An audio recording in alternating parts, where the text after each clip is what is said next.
Amigos, ¿qué tal? Buenas tardes, ¿cómo están? Pues aquí nosotros platicando con ustedes en una emisión más de nuestro programa de Tiempos y Palabras.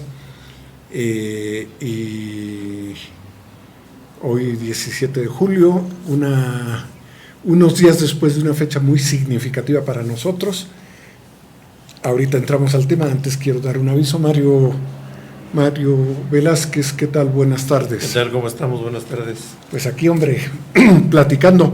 Antes de que entremos a nuestro tema, Mario, quiero que me permitas, si ustedes me permitan, amigos, darles a conocer una actividad que se está llevando a cabo en el Parque Ecológico de Cubitos. Es hoy se inauguró el cuarto Festival Mexicano de las Serpientes. Hace 3 años estuvimos en el primer festival y lo digo con mucho orgullo, con mucho afecto por Nayeli Morales Capellán y Leonardo Fernández Vadillo, 2 amigos biólogos especializados en serpientes, dentro de la herpetología en serpientes, pero además especializados en serio. Los he oído en varias ocasiones, siempre aportando con una naturalidad, con un gusto, con un cariño por esta vocación, platicando y aportando y compartiendo conocimientos sobre serpientes venenosas y no venenosas. Me refiero a las serpientes saludables, ¿eh? Sí. Bueno, que quede claro. A eso se refiere este festival. Y algo que me gusta es que no es congreso, no es simposio, es festival. Es decir, trae un sentido de fiesta y efectivamente viene gente de varias partes de la República. No es un grupo numeroso, pero se va ampliando en cada ocasión. Y viene mucha gente, no solo biólogos con altos grados académicos, sino que viene también mucha gente de comunidades a las que han ido a trabajar Nayeli y Fernando, y han ido a invitar a la gente para que reconozcan en las víboras, en las serpientes, unos seres vivos que pueblan junto con nosotros el planeta, que no son dependientes de la vida del hombre, sino que tienen su propio ritmo de vida y tienen su propia razón de existencia, y nos explican cómo hay que tratarlas, respetarlas, salvarlas inclusive, protegerlas, porque además tienen una función muy importante. Aún las que podríamos considerar extremadamente venenosas, Mario, pues hoy en la primer charla que hubo, que fue la de Leonardo precisamente, explicaba cómo en general las serpientes son polinizadoras, como lo son las abejas, que también todo el mundo le tiene miedo a partir de mitos y de especulaciones, y como son los murciélagos. Uh-huh. Entonces, no nada más los pajaritos, porque son simpáticos y bonitos y pían rico en las mañanas, son polinizadores, también lo son las mariposas, los murciélagos, las abejas, en fin, y las serpientes.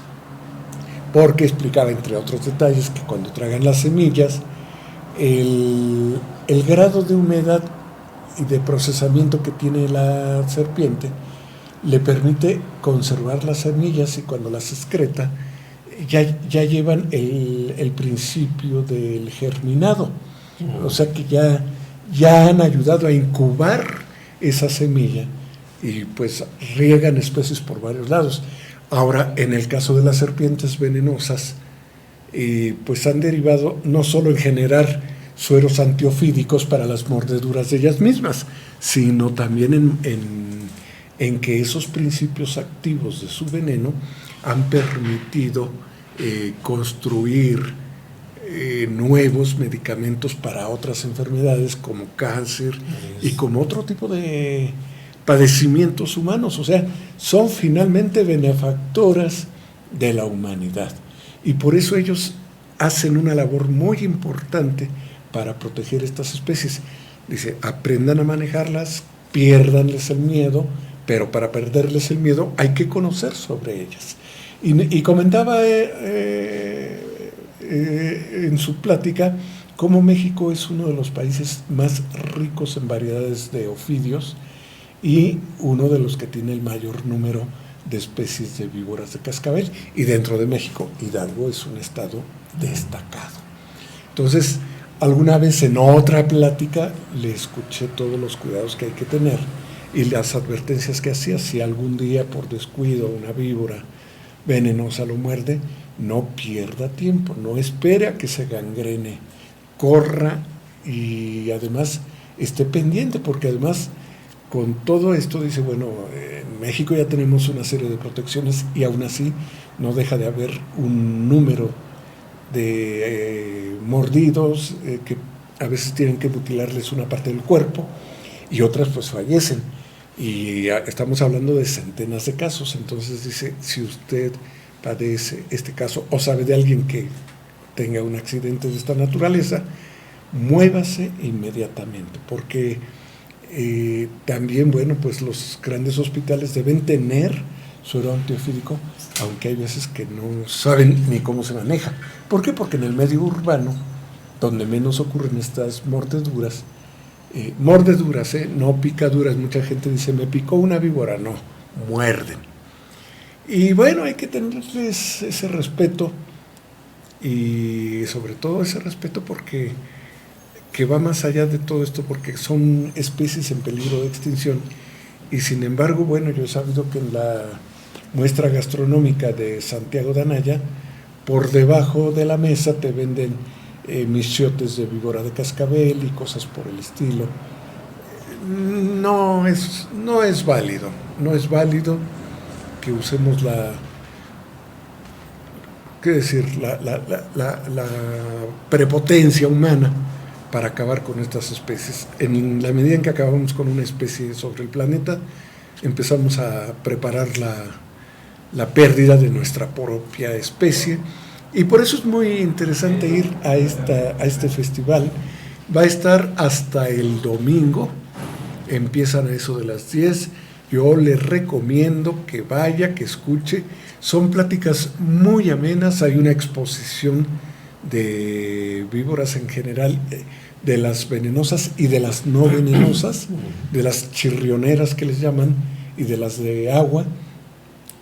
Y además algo que dicen ellos, dice, admiren la belleza de estos animales. Son fotografías espléndidas de fotógrafos profesionales. Y cuando dicen admiren la belleza, y uno se acerca y empieza uno a descubrir, Mario, colores de la naturaleza que no podría reproducir la mejor cámara digital del mundo. Eso es cierto. Entonces, por encima de la inteligencia artificial y la tecnología más avanzada, se impone la naturaleza, la humana y en general toda, la del reino animal, la del reino vegetal y la del reino mineral. Y colaboran mucho en la aspersión en el mundo fungi de los micelos que van sembrando, o que permite mantener el hongo, y el hongo es una parte fundamental para que no se genere degradación de los suelos, ¿no? Claro, otro individuo, sí, otro individuo del reino, pues no puedo decir animal, sino del reino fungi, que ya está clasificado así, el reino fungi, hongo en latino, griego, latín. Es latín. Y que además también está señalado con el dedo flamígero de que es malo. No es malo, hay que conocerlo. Si usted los conoce y los localiza en el campo, guiado por alguna persona que conozca de hongos, como las nanacateras, entonces, pues aproveche y disfrútelos, son riquísimos. Del hongo, fíjate que me encontré acá en el rumbo de Pasoyocan, hace, pues más o menos hace un año, que estaba un festival de platillos con hongos. Uh-huh. Ahí más o menos a la altura del guajolote, que le llaman. Ah, mira. Y bueno, este Festival del Hongo que inició Leticia Romero de la Universidad Autónoma del Estado de Hidalgo y sus compañeros con las nanacateras en Acasochitlán. Así es. Las nanacateras, en nanactl es hongo en náhuatl. Y es una tradición mágica, ritual, pero con un conocimiento ancestral. Vale la pena, porque además conocen, tienen sus ritmos y sus conocimientos que heredan de generación en generación para conocer los hongos comestibles, los que no lo son. Y tienen que salir en la madrugada a recolectarlos. Bueno, hay que seguir descubriendo este México tan nuestro, este México profundo, este México que decimos salvaje. Más bien eso es un México novedoso para los que México somos diverso, ignorantes. Exactamente. Entonces, hoy les decía Leonardo, dio la plática cómo resolver y superar relaciones tóxicas. Un ejemplo con humanos y serpientes. Y les digo, fue una charla de divulgación, pero con muy buena sustancia científica. Buenos datos, sin llevarnos a los caminos inexplicables de la ciencia especializada, pero sí con sustento en la ciencia especializada. Así que felicidades a Nayeli y Leonardo, que son emprendedores de esto, tienen bajo su costo y atención un herpetario 500 kilómetros antes del Venado, rumbo a Meztitlán. Y bueno, un día que se anime, un fin de semana que quiere ir a pasear con la familia, la carretera es muy buena, ya se puede circular con más rapidez por la apertura que se hizo a Huasca, así que puede usted ir al herpetario. A un lado hay un restaurante y puede usted comer comida de pueblo exquisita. Así que, ¿estás anotando los datos? No. Bueno, entonces hago esa recomendación. Y bueno, ahora sí, Mario, entramos a nuestro tema. El pasado 14 de julio, el lunes, fue un aniversario más. ¿Es 14 o 17? No, 14. 14. El 14 de julio. Sí. No trajiste tú esta bandera. Sí. No trajiste los derechos del hombre y el ciudadano. No estudias. Sí, seguramente que sí estudió. El 14 de julio se considera el gran inicio de la Revolución Francesa con la toma de la Bastilla. Este centro entre militar y cárcel que estaba en París y que era el símbolo del poder, el símbolo de la monarquía más obtusa y el símbolo de... Es el centro del aparato represivo monárquico, ¿no? Efectivamente. Porque inclusive ahí estaba el fulano que pues, van por él, lo matan y clavan en una piqueta en su cabeza, ¿no? Y la andan exhibiendo como un símbolo del inicio de la Revolución Francesa. De la Revolución Francesa. Sí, y yo creo que aquí es el asunto, Mario. Una revolución es una confrontación violenta, es una confrontación, y es una categoría histórica, y tiene que ver con una confrontación, es decir, un enfrentamiento entre partes, marcada por la violencia y los exabruptos de respuesta de una de las partes que estimulan la reacción de la otra. La confrontación entre los tres estados, ¿no? Más los tres bien estados franceses. Entre dos. Pero a fin de cuentas el tercer estado es el que se rebela. El tercer estado, a ver, ¿cuáles eran esos tres estados? El primer estado era... En la cabeza, sin considerarse un estado, monarquía. La monarquía, el rey por gracia divina. El dueño del mundo era Dios y su representante en la tierra, el rey. Por todos los monarcas. Por gracia de Dios. Y no pagaban impuestos. Y se lo imponían, exacto. Los disfrutaban, pero no los pagaban. Y le imponían esta creencia a los pueblos. ¿Cómo? Por las armas y por la iglesia. No, la iglesia era el otro estado. Luego vienen dos estados. ¿Cuáles eran? La iglesia era el otro estado. La iglesia. La iglesia-estado. ¿Y el otro? Que ese cobraba diezmo. Sí, claro. Sí. Tenía el Y derecho de tercer cobrar. estado, pues eran la gente del pueblo, junto con... Bueno, el primer estado era la iglesia, porque el monarca no era en sí un estado. Así es. La iglesia, el clero, sobre todo el alto clero. El segundo, la aristocracia, Así es. los nobles, la nobleza, que Los de nobleza señores solo feudales. tenía el nombre, era la herencia de los señores feudales. Las Bueno, familias, todavía eran señores feudales ahí, porque pues, todavía algunos, eran efectivamente. tutelados y protegidos, y le ayudaban al rey cuando había guerras. Ujú. Si no pagaban impuestos, pero sí le entraban con su cuerno, ¿no? Sí, siempre y cuando siguieran disfrutando de los privilegios del poder y de la protección del poder. Y el tercer estado, El tercer estado, por un lado, campesinos, agricultores, y por el otro lado, burgueses. toda la burguesía. La burguesía es importante Pero la mencionar. burguesía integrada, ¿por quién? Pues, por ejemplo, médicos, ingenieros, maestros, abogados, Los nuevos que oficios, sí pagaban impuestos. las nuevas profesiones que habían empezado a surgir desde la Edad Media, cuando se van formando los burgos. Así es. De allí que es la Los burguesía. maestros universitarios también ahí. Sí. Y ahí entran los pensadores. Los Efectivamente. grandes pensadores que en aquellos días estaban, pues, en boga porque habían generado todas las líneas del pensamiento del enciclopedismo francés y de toda la parte esta de, tiene su nombre, La ilustración. toda la ilustración, La ilustración. el enciclopedismo con Y- de Lambert y la ilustración con otros pensadores, ¿no? Ujú. Diderot también, Diderot, entre ellos.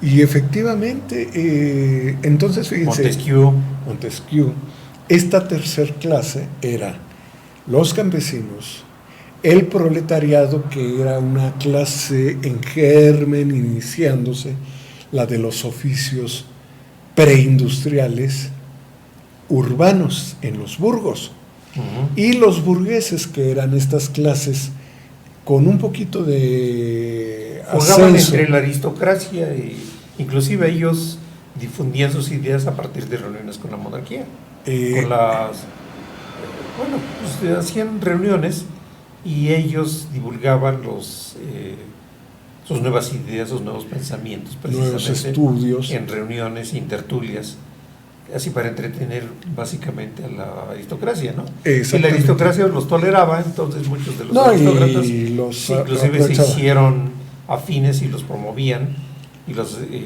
pues les ayudaban con libros, con cosas. Los libros Cumplían eran ciertos mecenazgos, así es, algunos. así es.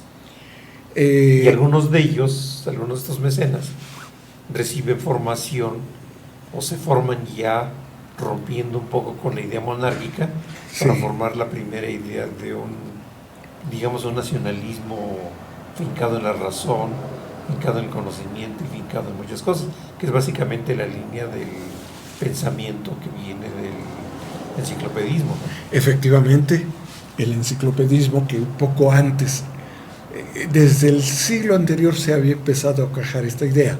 Recordemos que las universidades habían surgido en el Así es. siglo XII, muy... Sí, todo lo que sucede en las universidades, ¿no? Porque Exacto.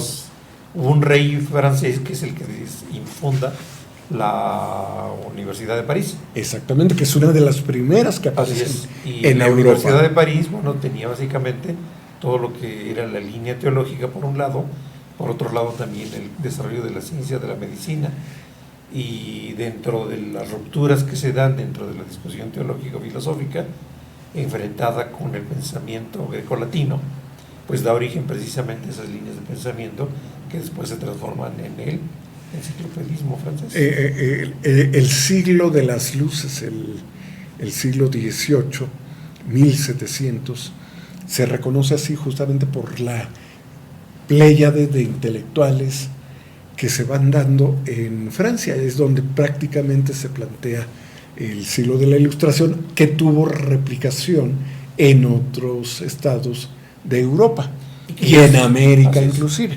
Y que ya surgen las primeras ideas de separar a la Iglesia del Estado y al Estado conformarlo con la división de poderes. Y establecer con Montesquieu. una forma jurídica que permitiera reforzar los derechos de todos los habitantes, Así es. incluida la monarquía, es decir, lo que fueran monarquías constitucionales, como ocurre en Inglaterra, que fue el prototipo. Es otra historia completamente Sí, diferente. pero era el aquí, modelo. Así es. Era Da el origen modelo. precisamente a la Cámara de los Comunes y a la Cámara de los Lores, ¿no? Es decir, la del pueblo y la de la clase social alta, hasta la fecha. Y que en Inglaterra, que en Francia, precisamente a raíz del movimiento de la Revolución, se formó, aunque ya había una especie de representación, pero donde el tercer estado no tenía una representación mayúscula. Ni le respetaban voz ni voto. Es Y precisamente, es una de las luchas que ellos emprenden precisamente para tener un mayor voto. y es justamente el rey Luis XVI, un individuo nieto de Luis XV, que fue uno de los peores gobernantes que tuvo Francia, y su nieto Luis XVI llega al poder. Él se había casado con Antonieta, austríaca, una mujer joven, frívola,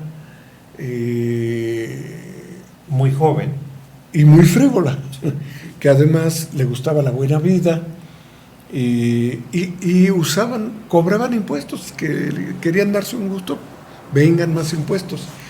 Esto lo comento porque fue una de las razones que produjeron la inconformidad. Fueron algunas causas como la explotación de que eran objeto la tercera clase por parte del clero, por parte de los aristócratas que tenían las tierras a su cargo y las daban a los siervos, a los campesinos, que las cultivaran, pero que les pagaran grandes impuestos y grandes regalías. Y el rey, que cuando necesitaba dinero, pues decía, venga un impuesto más. Y había ocurrido en Francia que los años previos había habido, por mal tiempo, se habían echado a perder las cosechas, así que no había alimentos, había mucha hambre, inclusive tanta que aquí para nosotros el alimento básico es la tortilla, el maíz. En Francia, en Europa en general, es el trigo. Entonces, escaseó el pan, se volvió muy caro, y se cuenta una anécdota cruel en donde hay una rebelión en Versalles cuando estaba María Antonieta allá en sus casas del pueblo, que eran sus casas de muñecas, y oye el escándalo y pregunta, ¿qué pasa?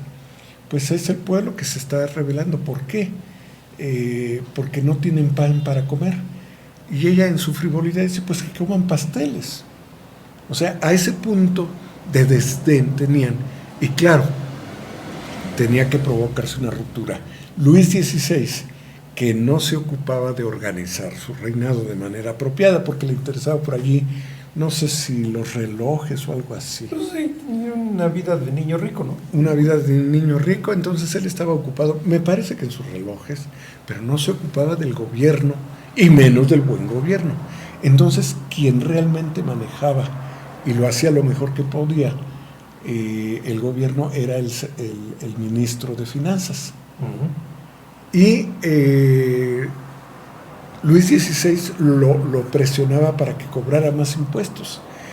Quieren cobrar impuestos al clero, a la realeza, y ellos se oponen y dicen, no, nosotros ¿por qué hemos de pagar si somos la primera clase y la segunda clase? No tenemos por qué pagar, que pague el pueblo, que paguen los campesinos, que paguen los obreros, los trabajadores de los burgos, y que pague la burguesía naciente que estaba conformándose. Y es entonces cuando la tercera clase dice, ¿saben qué? No podemos cargar con el peso de todo, ya no podemos y ya no queremos. Del no podemos al no queremos seguir así. Fue un paso inmediato. Luis XVI quiso organizar la Asamblea General, donde se juntaran representantes de las tres clases y se pusieran de acuerdo para salvar la economía del reino, no para salvarse ellos, sino salvar la economía del reino. ¿Cómo le van a hacer para pagarme los impuestos que yo, el rey, necesito para mi buena vida? Y obviamente explota. Así es. Explota porque además la primera y la segunda clase, clero y realeza, eran el 3% de toda la población, calculada en aquella época en algo así como 25 millones de personas. No era una población pequeña para la época. Entonces viene toda esta confusión, toda esta este movimiento de protesta, y se lanzan en protesta. Exigen ellos confrontarse, exigen ellos tener respuestas. Al no tenerlas, se lanzan en rebelión, y esto es desde el año anterior, 88, ya Luis XVI estaba pretendiendo organizar a la sociedad francesa, pero es a partir de abril del 89, 1789, cuando empieza el problema. Ahora, una razón importante por la descapitalización de la corona francesa es que además Luis XVI, en un afán protagónico, apoya 16 años antes, 13 años antes, apoya a las colonias británicas en América que se quieren independizar de la Gran Bretaña, de Inglaterra. Entonces, yo los apoyo, ahí va el dinero, ahí va el apoyo, y todo esto por darle en la cabeza a Inglaterra. Lo logran, apoyan, pero fueron recursos que pierde la corona, que gasta la corona francesa, y en las condiciones de falta de cosechas, de falta de trabajo, mantenimiento de ejércitos, mantenimiento de frivolidades de la corte, porque la corte no bajaba. Mantenimiento y construcción de los palacios. Además, y qué palacios, caramba, ofensivamente clasistas y lujosos. Y todavía aún es conocerlos, es un verdadero desastre. Por ejemplo, el Salón de los Espejos, efectivamente, el Salón de en los Versalles. Bailes, ¿no? Es una cosa. Bueno, Versalles en sí es un lugar ofensivo, yo diría. Yo creo que sí, y además mantenido con dinero del pueblo. Entonces, bueno, pues esto produjo definitivamente la inconformidad, y todo esto revienta el 14 de julio de 1789. Si bien 13 años antes fue la independencia de Estados Unidos, lo cierto de las 13 colonias británicas, lo cierto es que, y fue significativo, la Revolución Francesa tuvo un mayor impacto. ¿Por qué sería esto, Mario? ¿Por qué la Revolución Francesa marca mayores consecuencias e impactos en la historia occidental? Porque es el final del antiguo régimen, que le llaman ellos mismos. Empieza el final del antiguo régimen. Empieza el final del antiguo régimen, que estaba caracterizado por todo lo que ya comentaste, y viene la idea de implementar una nueva forma de gobierno, a donde el ideal, bajo las doctrinas y las ideas de todos esos pensadores que platicábamos, pues era establecer un modelo a donde hubiera primero representación del pueblo, ¿no? Primero representación, y después que tuviera una forma de gobierno estructurado. Todavía Luis XVI logra medio aceptar a regañadientes este nuevo sistema, y cuando lo acepta se forma por ahí una especie de Cámara de Diputados, a donde está la representación de todos ellos, pero cuando él se da cuenta, se redacta una nueva constitución, y en esa nueva constitución el rey ve mermado su poder, y dice, no, pues un momento, esta es la única forma de recuperar el poder, pues es salir huir de ahí. Lo pasan del Palacio de Versalles al Palacio de las Tullerías, y en el Palacio de las Tullerías se da cuenta ya de todo esto que no quiso mandar, inclusive reprimir este movimiento, no pudo. Sí, no pudo reprimirlo, entonces se da cuenta de eso y intenta pero, escapar. Perdón, se le seguía respetando como rey. Así es. Era un simplemente estado monárquico constitucional. Pero se le respetaba como rey, se le tomaba en cuenta, pero con muchas acotaciones. Así es. Él se desespera, busca ayuda de Prusia y de Austria, porque acuérdense que las monarquías europeas estaban todas emparentadas, justamente, emparentadas y peleadas, y se emparentaban justamente para fortalecer sus reinados y sus imperios. Y entonces él manda a pedir apoyo. Inclusive le declaran la guerra al Estado. Prusia y Austria le declaran la guerra Inclusive a la Francia revoltosa. Sí. Inclusive hay movimientos armados en las fronteras. Sí. Entonces el rey lo que hace, dice, bueno, pues para lograr el apoyo de los demás necesito salirme de aquí. Intenta escaparse y lo cachan en la frontera. Entonces lo llevan prisionero y se viene todo el juicio, lo tachan de traicionero contra la Constitución misma que él había jurado. Claro. Entonces de ahí viene toda la cuestión que dicen, no, pues guillotina, ¿no? Claro, que además es otro detalle. Sí. Hay una película espléndida, no sé si es, no voy a decir el director porque no lo recuerdo. Lo único que sí me acuerdo es que es una película magnífica que se llama La Noche de Varennes. Varennes es cuando Luis XVI sale de las Tullerías para escaparse y salir de Francia, llegar a un país donde lo recibieran y lo protegieran. Va por allí caminando y es en Varennes, este pueblo ya fronterizo, pueblo francés fronterizo, no recuerdo. Debe haber sido con Austria. No recuerdo si con Austria, con Italia, no lo recuerdo, la verdad.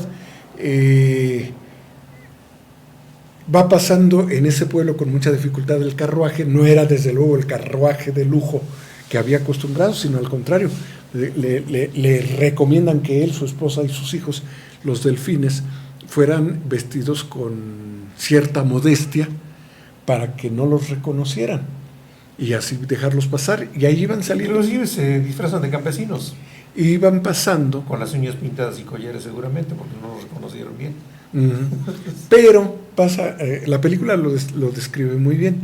En Varennes no pueden avanzar y entonces no sé si alguno si la reina o él corren la cortina para ver qué pasa y en ese momento una mujer ve el perfil de él, trae una moneda y lo ve y dice es el rey, se escapa. Así que por un hecho meramente descuidado y fortuito los detienen y no los lincharon, pero el pueblo enardecido lo agarra y lo regresa a París y los encarcela. Ahí en las Tullerías. Y van a ser condenados a muerte, primero él en enero del 94 y después ella en octubre del mismo año, pero a ser decapitados con la guillotina. ¿Qué era la guillotina? La guillotina, un doctor, dice, para hacer una muerte más limpia y no de 2 o 3 hachazos o uno solo mal hecho. Entonces ver ahí el cuadro de agonía, medio muerto, medio vivo el pobre. Entonces dice, bueno, la guillotina permite tener una muerte inmediata, ¿no? Así es. Entonces, un aparato espantoso. Sí, a fin de cuentas, todavía funcionó en el presente siglo, en el siglo XX, todavía funcionaba la guillotina. Hubo un último guillotinado por ahí en Francia, precisamente. A principios del siglo XX. Sobre el siglo XX ya. Es un dato interesante esto, ¿no? Bueno. Ahora, ahí hay un dato interesante que pues, lo primero que hace esta nueva inicio de esta república es formar un gran ejército para defender la Francia, defender sus principios y con todas las fuerzas monárquicas. Y empieza a destacar un sujeto que habrá de cambiar. Y ahí hay un sujeto que está perdido entre chaparrito aparentemente insignificante, que había nacido en un lugar que parte de Italia y parte de Europa, en Córcega. Era francés, era dominio francés, pero esencia cultural italiana, mediterránea. Entonces Napoleón llega ahí. Napoleón Entonces Bonaparte, se da cuenta él ya que en este tiempo él nació en 69, así que 70 a 90, tendría que porque ya es en el siglo XIX cuando él va agarrando mayor fuerza, pero ya desde entonces va como pues casi en condición de cadete participando y tomando experiencia en estas Pues cuestiones. ya no tanto como cadete, porque ya tenía cierta decisión en las cuestiones estratégicas, al grado está en que Inglaterra empieza a apoyar el movimiento en contra de esta Francia republicana. Entonces se dan cuenta de que pues con Inglaterra no van a poder. Entonces el general que estaba al mando del regimiento donde estaba Napoleón dice, bueno, dice que aquí lo que tenemos que hacer es pues ir a llamar a los ingleses que vayan a defender sus poderíos. Entonces Inglaterra tenía toda la parte de Egipto en sus manos bajo el poder de la corona inglesa. Entonces van y provocan precisamente en Egipto. Distraen. Los franceses se van a guerrear en contra de los ingleses para jalar el gran ejército inglés. La gran atención. Entonces se van ellos y nombran a Napoleón precisamente como al mando del regimiento. Jefe de aquella campaña. En ese momento ya identificado con la línea republicana, ya embebido por todo esto, haciendo énfasis ya en toda la cuestión política que se tenía y saboreando el cóctel del poder. Y entre otro personaje interesantísimo que era precisamente Talleyrand, pues, el consejero ya de todo este grupo, muy camaleónico, lo mismo era monárquico que lo mismo era republicano en ese momento. Entonces pues se va precisamente a esa gran lucha en Egipto, y ya en Egipto, pues cuando está en Egipto le dicen, ¿sabes qué? Pues como que esto ya valió gorro, entonces hay que hacer algo, y deja al ejército ya de regreso solo, y él se regresa a Francia. Y se regresa porque veía que estaba perdiendo presencia política en Francia. Y que estaba perdiendo presencia política y que estaba perdiendo, el movimiento estaba deteriorándose. Sí, ahora, en lo que Napoleón va agarrando fuerza, acá recientemente entró en una segunda etapa de la Revolución Francesa, que es el terror. El terror, el tiempo del comandado terror. Con Robespierre y con... El poder lo toma... Bueno, Antoine Marat y Robespierre son los grandes líderes en ese momento del terror, ¿no? Eran caudillos, líderes y muy celosos de su prestigio y su poder. Se había formado la Asamblea General, y en el momento en que las clases del clero y de la monarquía, viendo que no hay más remedio, se incorporan a la Asamblea General, la Asamblea General se vuelve Asamblea Constituyente. Así es.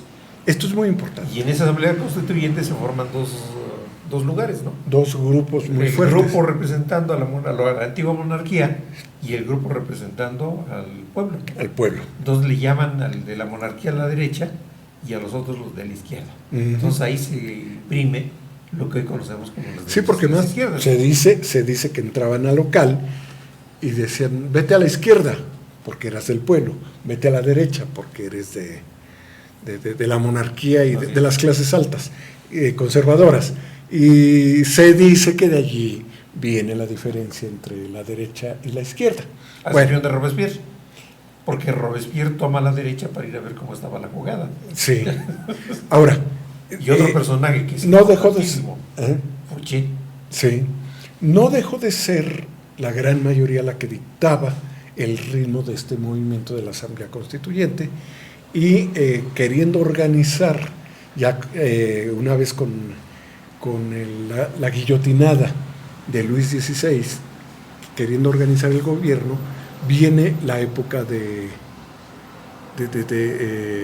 los liderazgos del directorio, y la época en que la tercera clase, la mayoritaria, genera dos grupos: los girandinos, que eran tranquilos, que buscaban una solución más pacífica a los problemas, y los jacobinos, los acelerados. Y el líder de los jacobinos era Robespierre. Y en ese pleito ideológico y de grupúsculos, Robespierre y los jacobinos se hacen del poder. Y esto les da la fuerza para mandar guillotinar a sus enemigos, fueran de la monarquía, fueran de la realeza, fueran de la casa real, o fueran gente común y o corriente, fueran de los mismos del pueblo, pero del grupo contrario. o que lo significaba como grupo contrario, y era suficiente, ¿cómo se llamaba Marat hacía listas en su periódico, y era pues, la lista de la muerte. Y esto da como consecuencia cerca de 50,000 personas que fueron a dar a la guillotina. Y la guillotina caía y caía y caía la hoja. La guillotina es un aparato donde sobre 2 correderas está una plancha de acero, sí, afilada. En forma diagonal. Afilada en forma diagonal. Y lo único que hacían era poner al tipo condenado hincado con el cuello sobre un descansacuellos y soltaban desde una altura esta placa que con el peso caía y cercenaba al pobre ajusticiado. O sea, una máquina verdaderamente, ya lo decíamos hace rato, desagradable, espantosa, criminal. ¿Pero qué aporta esta primera etapa? La Acta de los Derechos. La Declaración de los Derechos del Hombre y del Ciudadano. De los Derechos Universales del Hombre y del Ciudadano. 1789. Que además es un documento. Los principios de libertad, igualdad y fraternidad.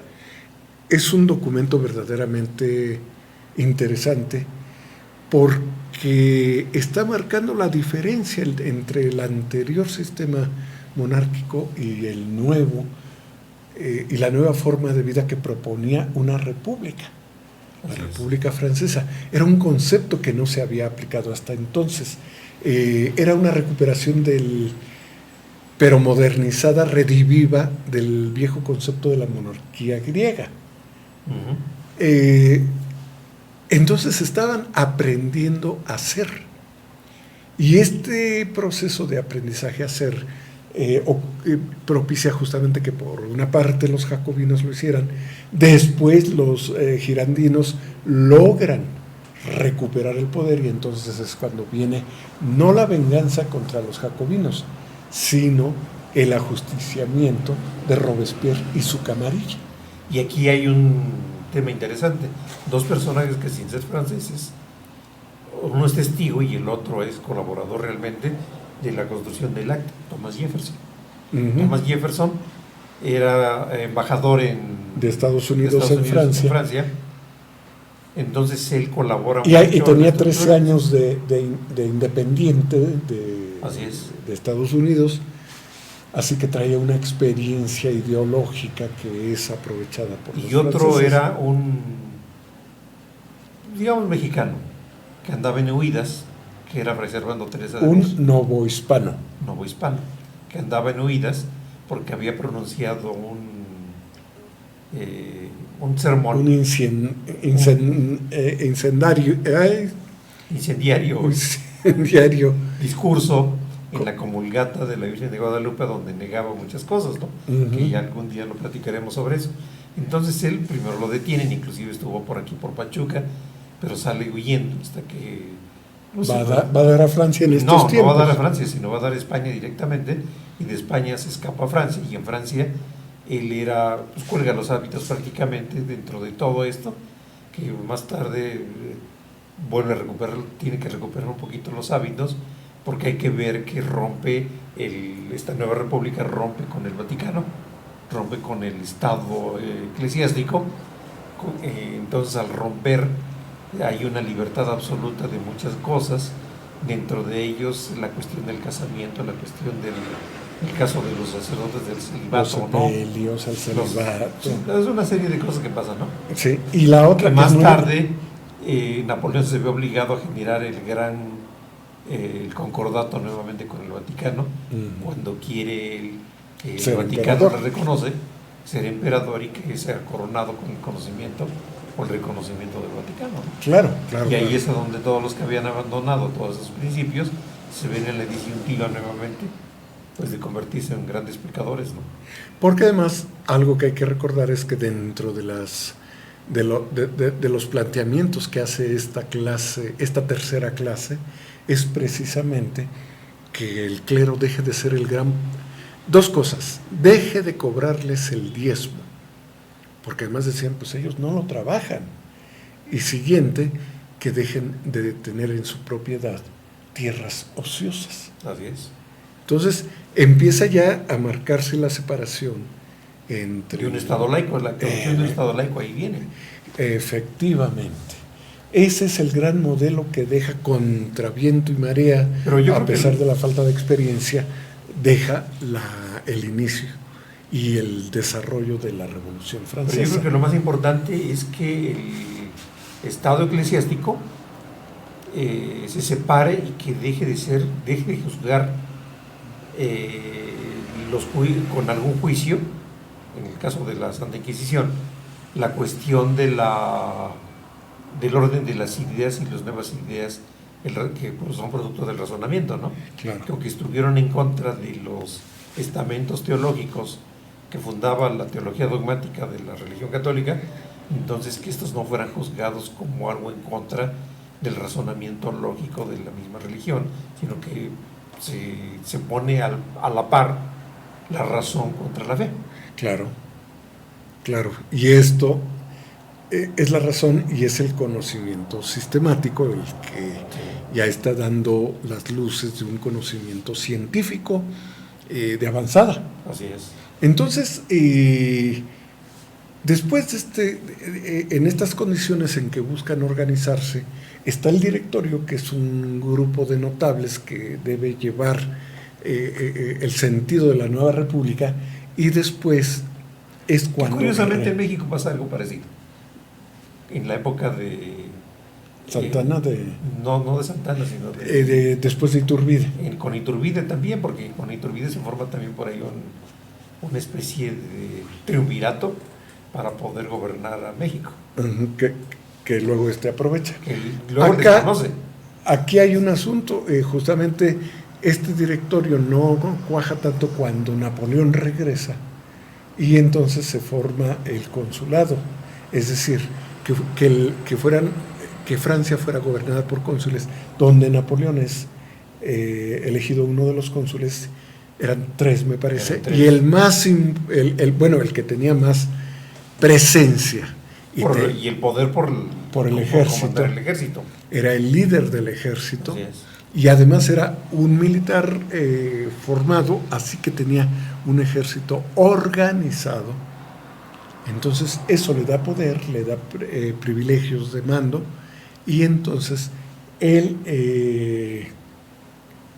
da el paso para constituirse. Un 18 del mes brumario. Exacto.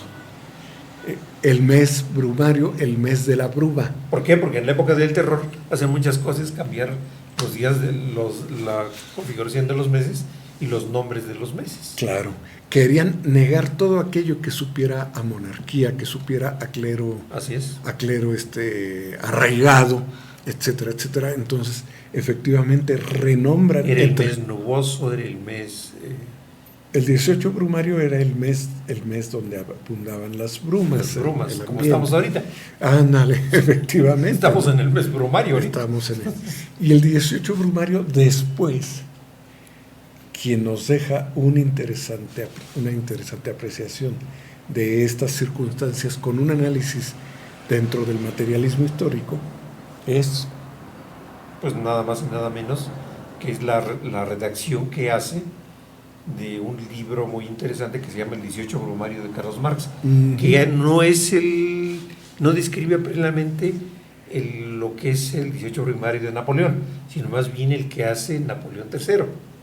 Napoleón III, para llegar al poder, precisamente vuelve a escenificar el fenómeno del brumario nuevamente, para dar un golpe de Estado y ascender al poder, pero no como república, sino como monarca.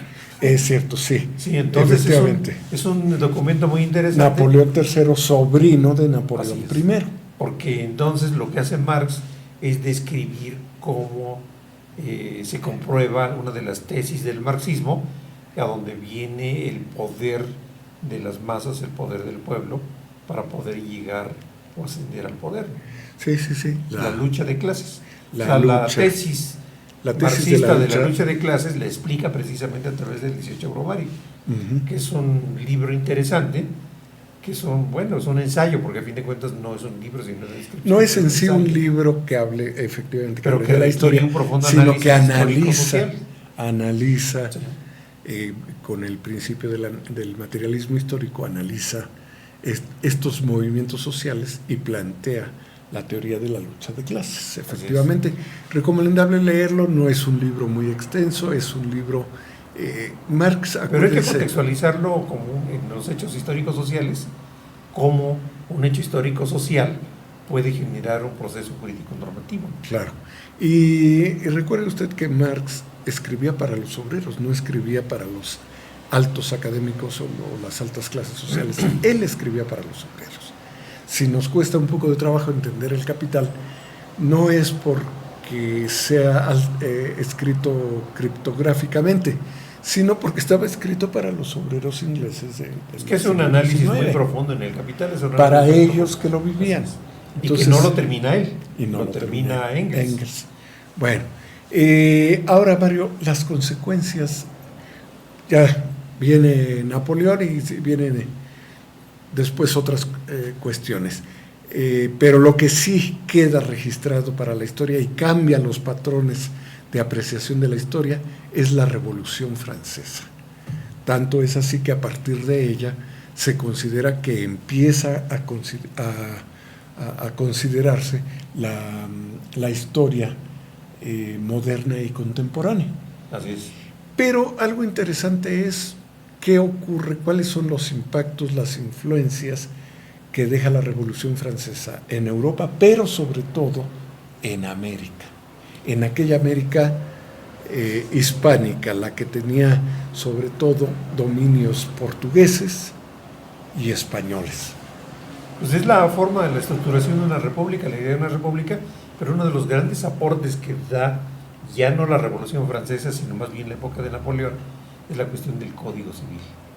El Código Civil, el Código Napoleónico, que es un ejercicio de derecho comparado donde él convoca a los grandes estudiosos, no solamente de Francia, sino de todos los lugares donde pudo encontrar, para analizar el origen principal de cómo se estructuraba un documento que pudiera trascender más allá del movimiento napoleónico, sino dejar huella. Napoleón lo que busca es dejar huella, y ya me lo imagino platicando con el grupo de sus notables, o su grupo de gente, de los científicos del derecho, dentro de ellos un gran político que era Talleyrand, de decir, bueno, y ya está, ¿y ahora qué hacemos, no?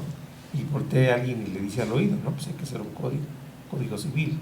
Un código civil es donde se marquen precisamente las reglas del juego de una república, a donde existan todas las normas necesarias para poder establecer la conducta del gobierno, la conducta de los hombres y las relaciones del Estado con los individuos y con el exterior también.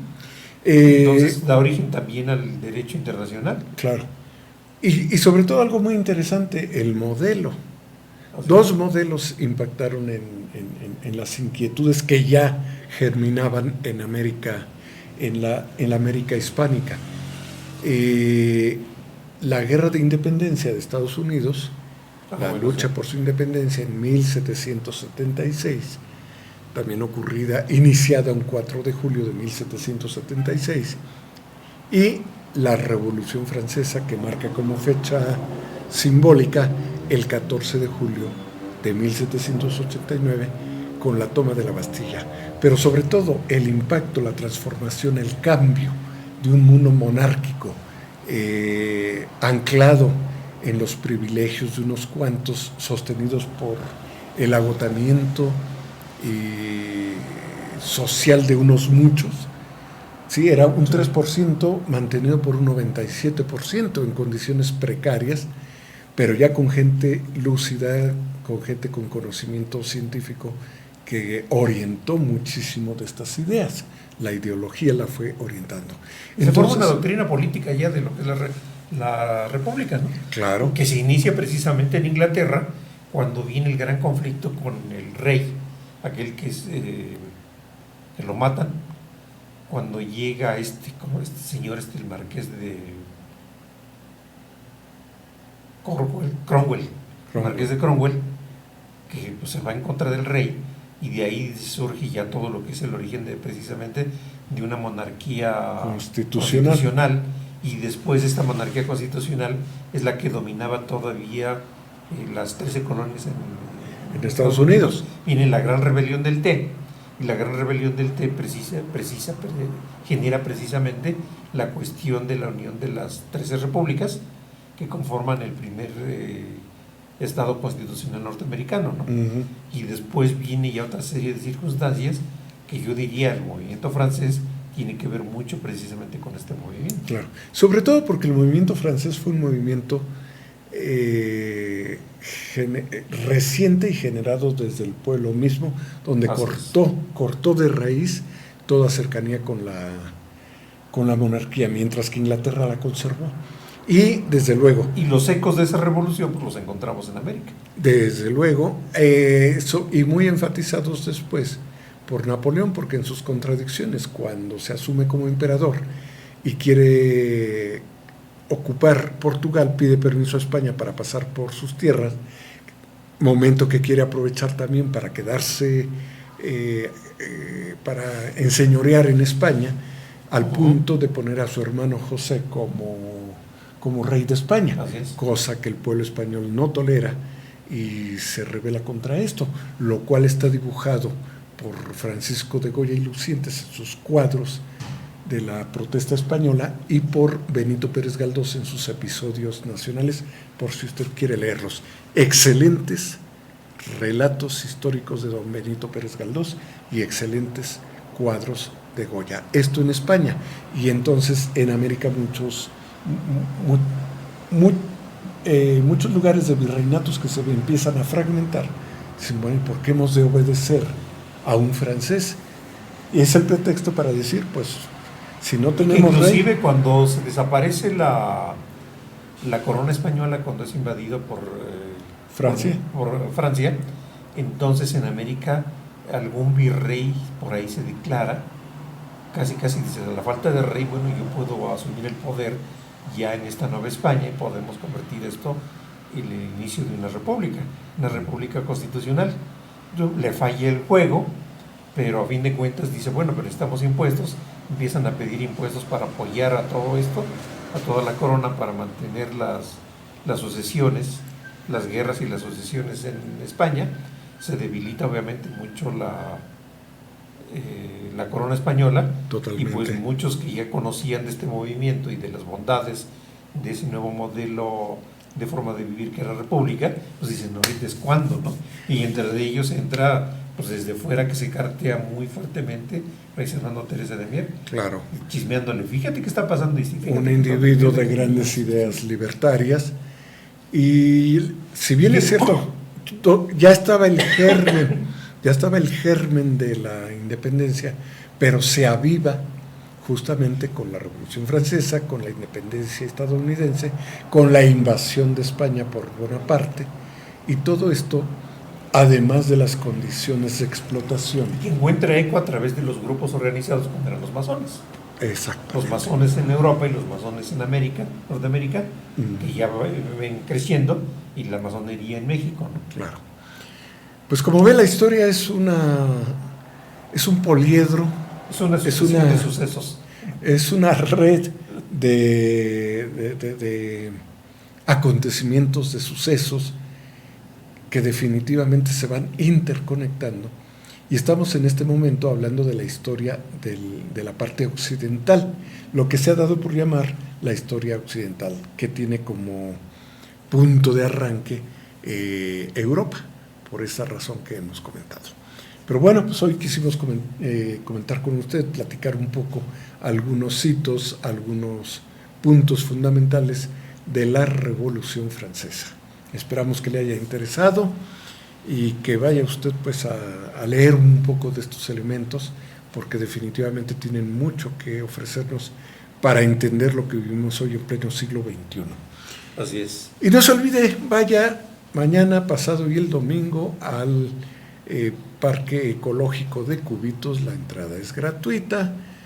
Vaya a escuchar interesantes charlas, interesantes pláticas de divulgación sobre el tema de las serpientes en el 4º Festival de las Serpientes, organizado por 2 brillantes biólogos egresados de la Universidad Autónoma del Estado de Hidalgo, y con una preocupación por proteger y divulgar el conocimiento de esta especie animal, las serpientes. Así que si lo decide por ahí, estaremos saludándonos. Mario, ¿qué tal? Gracias aquí por la charla. Nos estaremos viendo. Y seguimos aquí con usted la próxima semana en De Tiempos y Palabras. Así es.